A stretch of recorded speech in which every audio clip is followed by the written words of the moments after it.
Hey, welcome to 12 Tone. I was part of the first generation to really grow up on the internet. I had an AOL Instant Messenger account, I hung out on Neopets, Newgrounds, and eBaum's World, and while I was a little too contrarian to have my own MySpace page, most of my friends did. This is all to say that I am very familiar with Rick Astley's 1987 debut single, Never Gonna Give You Up. For those of you too old to understand, or at this point maybe too young to remember, there was a prank called Rickrolling where you'd send someone a seemingly normal link, but instead of going where you said it did, it took them to the music video for Never Gonna Give You Up. A lot has been written about the practice of rickrolling, from its origins on 4chan to its widespread mainstream adoption by sports teams and politicians, but at this point it's become such a meme that it's easy to forget it's also a song. So today I'm gonna break with internet tradition and treat Never Gonna Give You Up like an actual piece of music.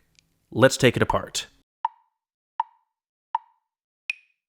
The song starts like this, with its iconic drum fill. For many folks who clicked the wrong link, this might be as much of the song as you hear, but for now, I'm gonna move past it. Don't worry, we'll come back to this, but first, let's talk about history. Never Gonna Give You Up was the product of the songwriting trio Mike Stock, Matt Aitken, and Pete Waterman, collectively known as SAW. These three were legendary 80s hitmakers, producing chart toppers for bands like Bananarama, Dead or Alive, and Kylie Minogue, and they prided themselves on working fast, spending a couple days on a song and maybe a few weeks on a full album. In order to do that, they had to have their production process down to a science, and after picking a title, one of the first steps was always programming up a drum pattern on a Lin 9000 sample machine. As the song came together, that initial guide pattern developed into a complete drum beat, and what a drum beat it is. The entire song uses the same 2-bar loop, which sounds something like this.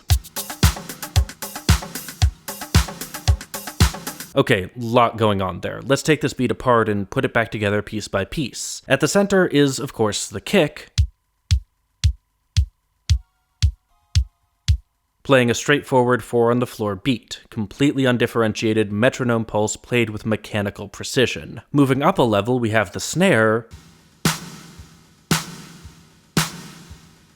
which is drenched in roughly a gallon of reverb. There's also a clap layered in there as well to help it cut through the mix. Rhythmically though, it's again doing exactly what we'd expect, riding the backbeat. These two parts form the foundation of our groove, keeping things simple so that everything else has room to get complicated. The next instrument here is the hi-hat, or rather, hi-hats. There's two separate hi-hat parts panned to the left and right. Why? Because it sounds good, don't worry about it. Together, they sound like this. And before we look at them individually, I'd like to establish a framework for analyzing the rest of these parts. For each drum line, the main question I want to ask is whether it's focused on the downbeat, the backbeat, or the upbeat. Each of these levels is important in a groove, and by dedicating different instruments to different rhythmic layers, they create a rich, interconnected musical tapestry. So far, the kicks were on the downbeats, the snare was hitting the backbeat, and both hi-hat parts are clearly dedicated to the upbeat. If we isolate the left side channel, we see them hitting all the offbeat eighths with two different kinds of attacks, an open hat and a 16th note double tap. They mostly alternate between the two, placing the open hats after beats 1 and 3 and the double taps following the backbeat, so it almost feels like they're playing the same pattern as the kick and snare, just dragging an 8th note behind. If I shove it forward, you can hear how it all lines up perfectly. Almost. What I just played was the second bar of the loop, but in the first bar, they instead end with another open hat, so you get 3 of those in a row to connect the middle of the phrase together. This one small change gives the pattern a much more dynamic contour, changing it from a direct echo of the main beat to its own free-flowing part. If we switch over to the right side hat,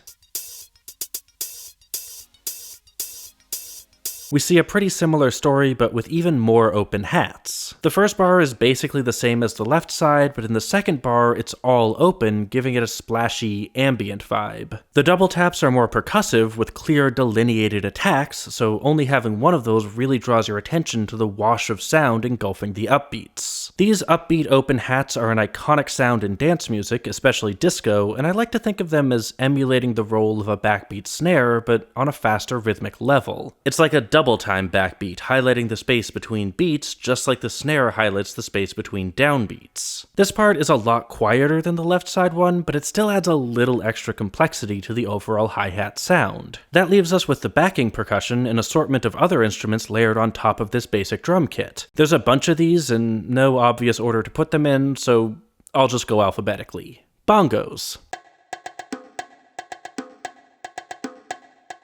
This, to me, feels like a downbeat-centric part. It hits on beat 1, has this little roll in the middle that runs over beat 2, then it drops down to a lower pitch, setting up a sort of resolution to beat 3. There's some syncopation going on here, but it all seems to be in service of emphasizing the downbeats. Next, congas. Actually, that might be tricky to follow, because this part skips the downbeat entirely. Let me play it again, but with a kick drum underneath for reference.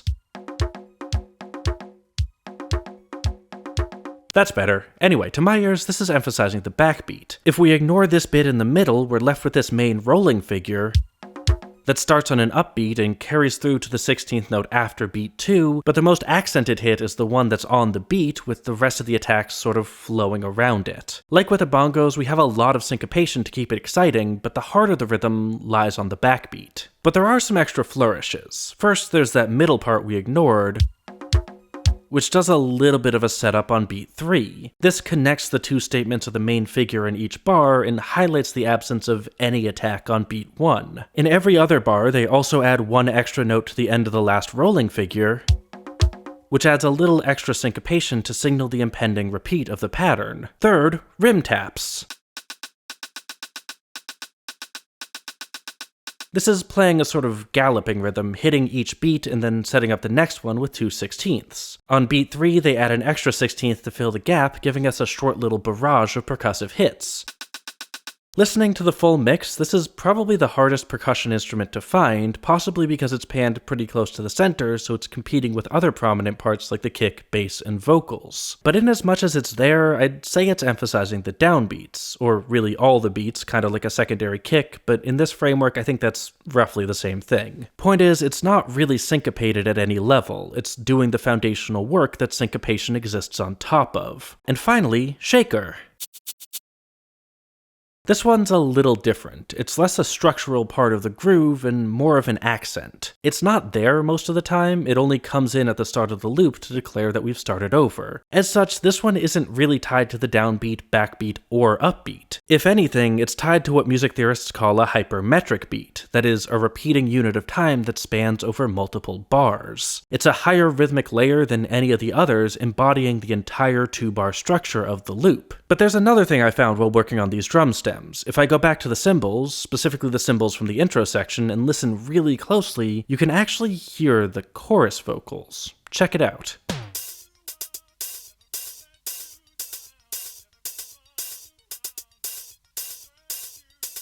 My first assumption, of course, was that my stems were wrong. Maybe these weren't really studio tracks. Maybe someone had just isolated them after the fact and there had been some audio bleed and they'd used the chorus cymbals in the intro for some reason. That seemed like the most likely explanation, but in the interest of due diligence, I decided to go back and listen to the full mix with this in mind. For the most part, I can't hear it.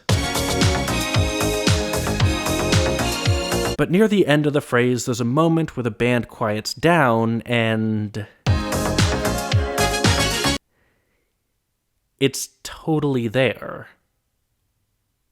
What? My best guess is that this might have been a guide vocal. It's the same instrumentation as the chorus, so maybe they brought the vocals forward while they were writing it to make sure everything fit together. I was skeptical though, because in a typical Saw production, vocals are last. They'd usually finish up the track first, then bring in someone to sing over it, so they wouldn't have had Astley's performance to work with when they were putting this together. But apparently on this song they did have some extra synth parts that got cut after they'd recorded with Astley, so maybe? But that still doesn't explain why it was just mixed real low instead of muted or cut out entirely. So if you're watching this and you happen to be audio engineer Pete Hammond who mixed the track, I would love to know why you made this choice. Until then, this is giving me a headache, so I'm gonna move on. Back to the drums, I said this was a 2-bar loop, but that's only kind of true. That's how long it takes for the entire pattern to repeat, but within that pattern are lots of smaller loops with their own durations. The smallest of these is the kick, which has a loop of a single beat. Every single beat in the entire song has the exact same kick sound. If we double that, we get a couple different 2-beat loops from the snare and the bongos. Double it again, and we find the 1-bar loop of the rim tap. That's half of our percussion instruments, including 2 of the most important ones, looping at a rate of 1 bar or less. Doubling it again gets us the rest of our instruments, the ones playing actual 2-bar loops.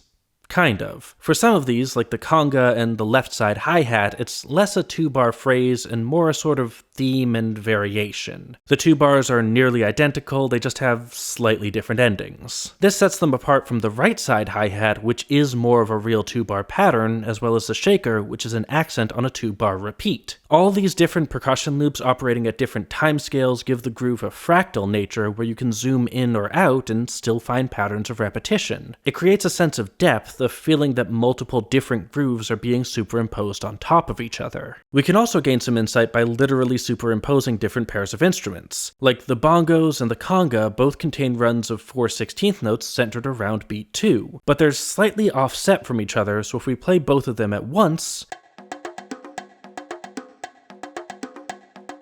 you can hear how the 2 parts collide in conversation, but not in sync. In fact, if we look at all 8 of our percussion lines, the only 16th note that no one hits is the one directly after beat 1 in the 2nd bar of the loop. There's a dynamic ebb and flow to it, with the cornerstone instruments sounding louder and less frequently, but there's always something happening, even if it's just a rim tap. It's incredibly busy, but by balancing all the different parts and giving them each their own job, it manages to avoid becoming overwhelming. Unless you spend 10 minutes painstakingly dissecting every individual part. Then it's a bit much. Let's move on. Actually, I never got back to those intro toms, did I? These are interesting because they're the only clearly fake drums in the song. Everything else is sampled, so they at least sound like real instruments, but this is unambiguously synthesized. They're also the only percussion part that isn't bound to the structure of the 2-bar loop. Instead, these toms are reserved for section transitions. Dynamically, the song doesn't really change much between sections, and the drums don't change at all because that would disrupt the groove, and that's way more important than song form. This big, obvious synth drum fill is a way of announcing that the song is moving without actually having to go anywhere. And there's a really cool trick to the sound design of these toms that I learned from a video by Dr. Mix where he recreates the entire song part by part. He talks about how they create that wobbly, disorienting effect in the toms, and he explains it way better than I could, so I'll just put a link in the description. It's a great video, you should check it out. After you finish this one, of course. Gotta get that watch time. But alright, now we're done with the drums. Let's move up to the bass. This introduces a new rhythmic layer operating on a 4-bar loop, although it's doing that theme and variation thing we saw in some of the percussion parts, where it's mostly a 2-bar loop with 2 different endings. This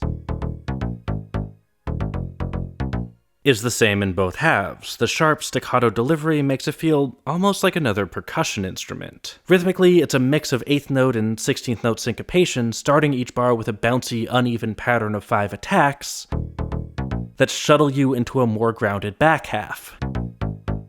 In terms of notes, it's mostly playing chord roots with little connecting figures in between. In both bars, the connecting figure in the middle is the same, a step from C down to B flat.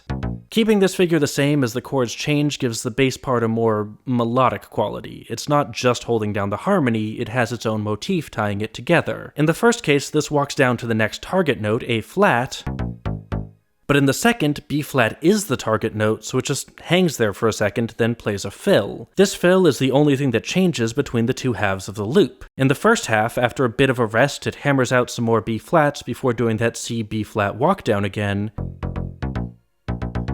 and falling to E flat to start over. In the second half, they do pretty much the same rhythmic figure to stay locked in with the groove, but instead of the root, they play the chord's guide tones.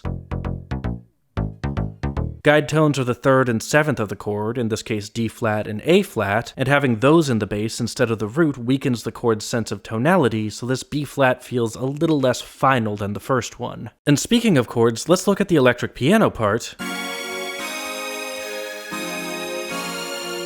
which plays the main chord loop. This is another 2-bar part, and it's played with a push chord pattern, with a second chord in each bar hits an 8th note early for for a little extra syncopation and bounce. The groove's too funky to change chords on beat 3, you know? Anyway, I called the first chord G-flat major 7 over E-flat, and some of you might already be writing a comment about how it should actually be E-flat minor 9, which...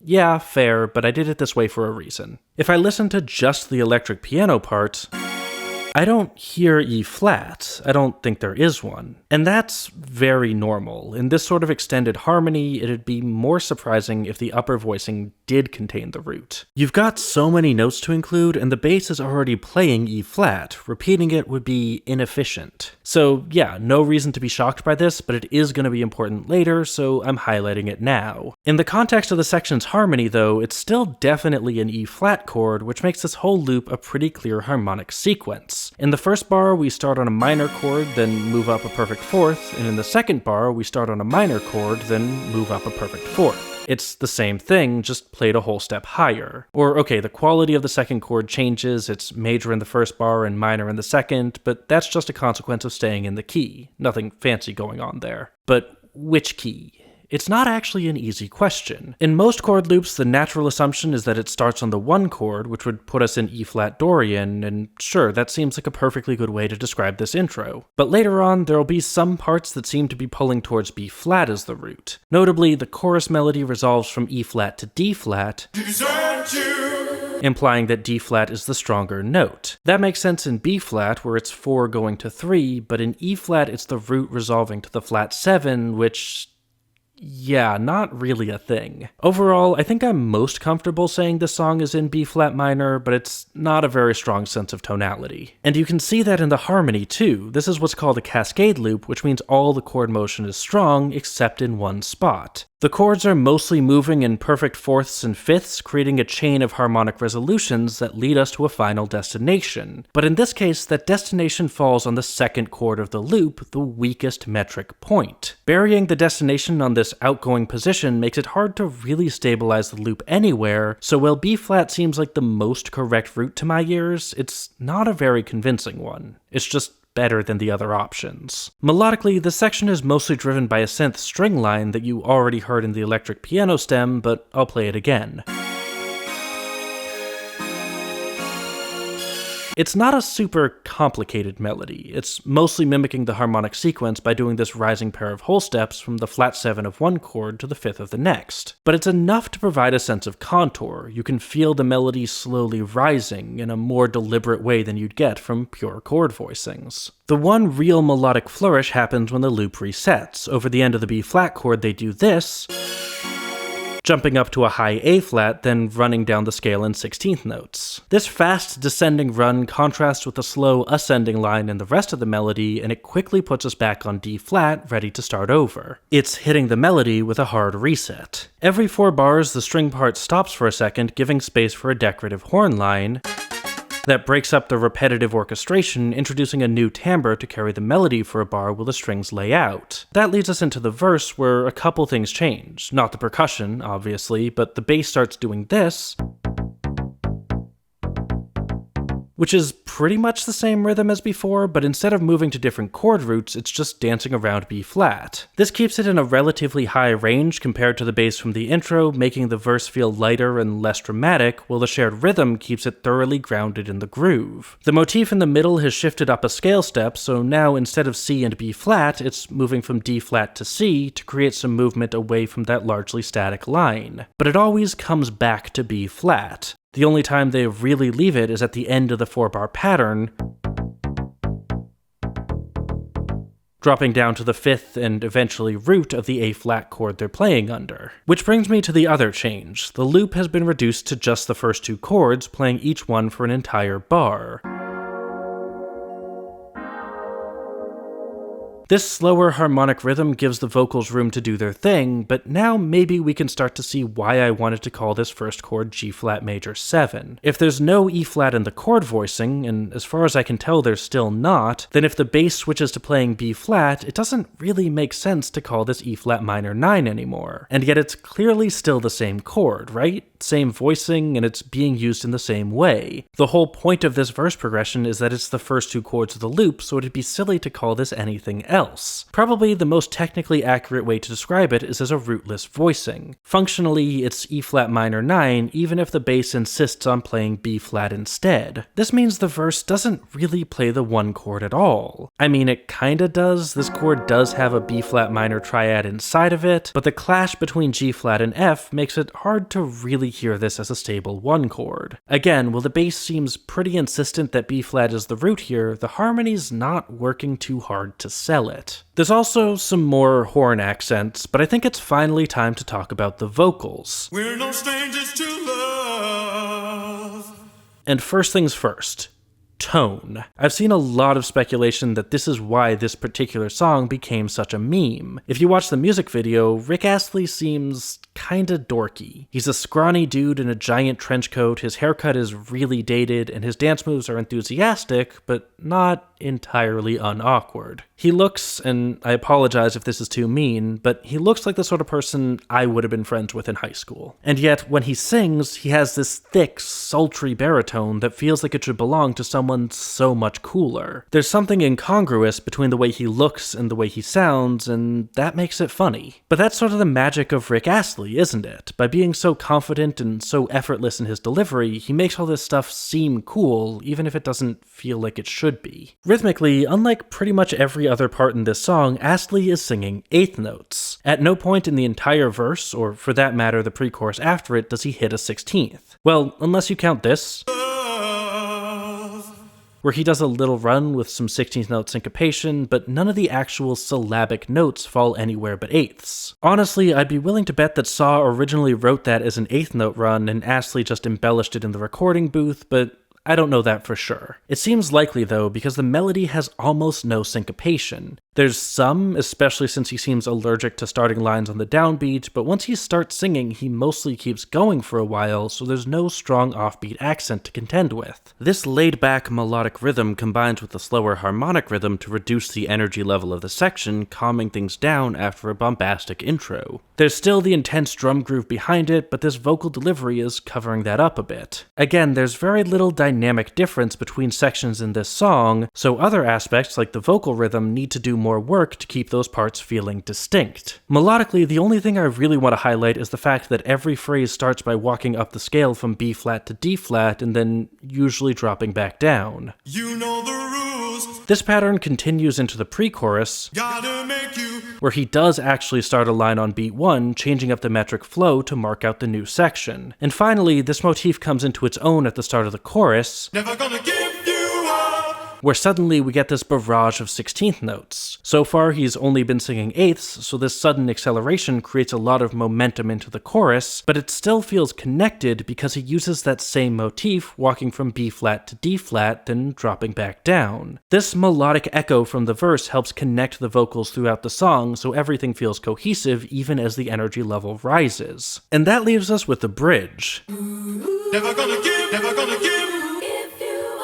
This is a classic Saw move. The trio had a habit of not writing anything for their bridges, instead leaving that as a puzzle for the mixing engineer to solve. In this case, that was a guy called Pete Hammond who decided to smash together the background vocals from a couple different sections of the song, then layer that chopped up version of the beginning of the chorus on top of it. As we saw, that line is the only part where Astley really uses 16th notes. In the chorus, they're pretty spaced out, and they're positioned to resolve cleanly to the downbeat. By doubling it up and positioning them in different parts of the bar with less clear metric functions, Hammond creates a more chaotic rhythmic atmosphere than any of the previous sections without having access to any new tools.